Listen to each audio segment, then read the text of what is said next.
All right, welcome everyone. We have an interesting topic tonight, I think. Is Christianity a logically coherent worldview, or a logical worldview? But before we get started here, I have a couple questions to ask my guest, okay? So I have two people in here. I have Gnostic Informant, and I've got Jonathan Sheffield, who will introduce themselves here in a sec. But before we get started, I'm going to ask you guys a couple questions based upon some issues I've had in the past related to these types of subject matter. You guys cool with that? I'm putting you on the spot here because I told you to ask questions. I didn't tell you what they were going to what they would be, right? Okay. So for first question, I want to kind of get off the bat. Neither of you want to advocate the government killing people that are gay, correct?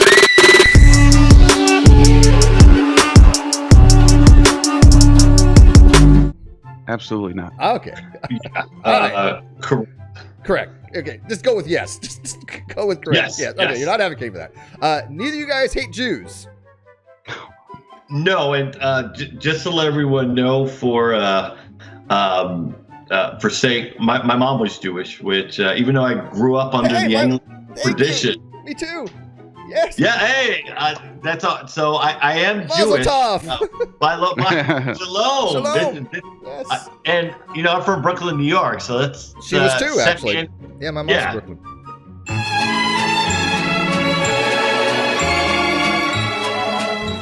Okay, so is Christianity a logical worldview? Now, in answering this question, I need to take initially under consideration that for approximately half the Roman Empire, who had claimed allegiance to the Christian faith by 400 AD, it was the logical worldview. Wrong. This group represented over 30 million people, stepping away from the Hellenistic philosophy of the Greek and Roman-speaking world for this Christian worldview. And under the pagan worldview, according to Tom Holland, the starving deserved no sympathy, beggars were best rounded up and deported, pity risks undermined a man's self-control. And we see in the heroes of the Iliad, the favorites of the gods, they had scorned the weak and the downtrodden. Now, another factor for me was the Christian worldview also brought about the idea that the world was created good that we see in Genesis. So we can now study the laws of the universe and trust them.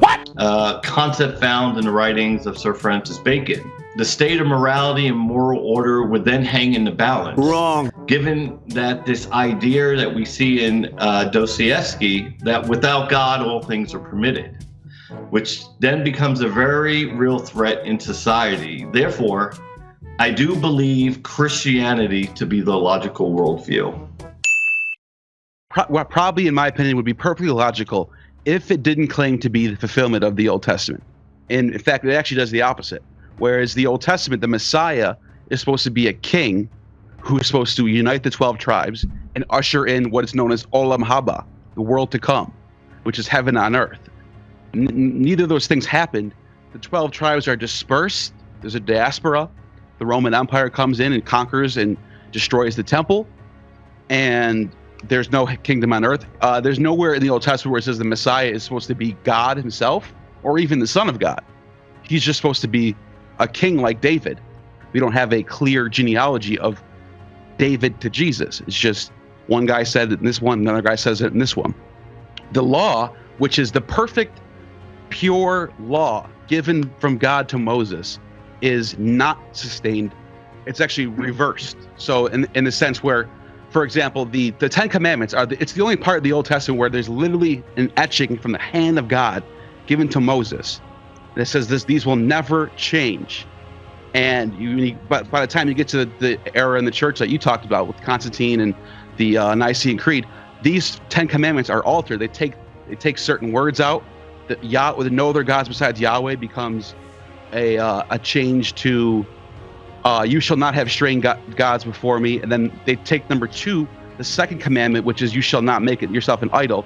They just skip that and go right to the third one, which is you shall not misuse the name of the Lord your God. And then the last thing I want to say is, if the Old Testament is not historically accurate, if Adam and Eve didn't really die, or didn't really eat the fruit, or if the flood didn't actually happen, we didn't restart with the seed of Noah, which I think you would agree on. These didn't happen 4,000, 6,000 years ago. These are more metaphors. if these aren't really true, like if Adam and Eve didn't really eat the fruit, then what is sin anyway? If it's just like some metaphor concept, why would I have to worry about sin if it's just a myth? Yeah, no, and I think it's fair to bring up, and obviously, some of the promises or the prophecies. I guess the way they're worded in the Old Testament seems not to jive, but actually contradict what we're seeing in the New Testament. The Genesis story. One of the things I do want to bring up. Now, Tolkien had wrote to his son Christopher about the beauty of the Christian story, especially regarding the Eden myth. And Tolkien thought it was kind of a worrying consequence of people kind of getting rid of the Genesis creation account in the face of modern science, in that it would cause one to sort of forget the beauty of the matter as a story. And one of the things he wrote is the beauty of the story is having this kind of permanent value.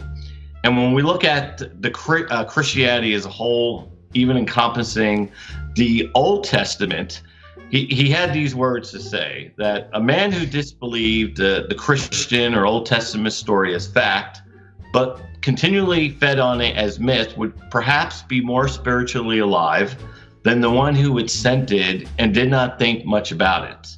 While I do understand the concern, because if we're obviously promoting this as history, as fact, as fulfillment of the prophecy, does it call into question our entire logical framework or our worldview that we want to push on society? Yeah, I actually think that when you look before Christianity, like when you look at the times of the Romans and Greeks, in the Roman Republic days and the Hellenistic era, I think science was already on the rise.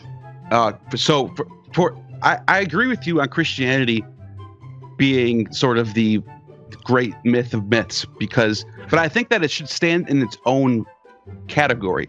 Rather than trying to be the fulfillment of the Jewish scriptures, it should have, which is, I guess it's too late now, but I think a better route would have been to be a fulfillment of all the scriptures, which I actually think it kind of is that. I think they try to go, I think there's a lot of Bacchic mysteries being involved, a lot of Egyptian influence in there, as well as even some mimesis from Homer and Hesiod. Obviously, I think there is a real connection, even someone with a Jewish background that obviously was raised in the Anglican Communion.